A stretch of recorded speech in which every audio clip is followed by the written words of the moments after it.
I think that's one that it still bothers me today. Thinking about it after it's happened, I sit back and think of a lot of things about Brian.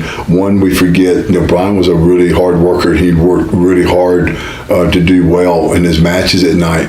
And when we were working the Memphis territory, I was working the Memphis territory because I was, again, on the whipping post for Vince, and it was after the deal with Arn. So I worked the Memphis territory for about a year until I got asked back to the WWF.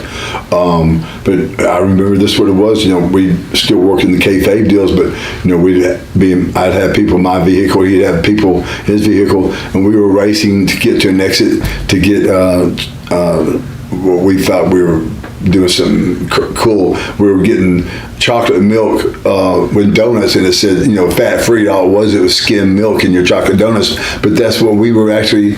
That's what I remember. There were no drugs involved. There was nothing but Brian trying to sell his 8x10s, his T-shirts, and again, I'd smoke a joint.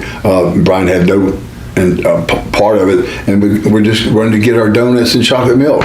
So then, when you hear something like this happening, it just still it really bothers me at this moment. Even thinking about it. Brian, I think of Brian as almost like a little brother figure. He was always never gave me any crap ever.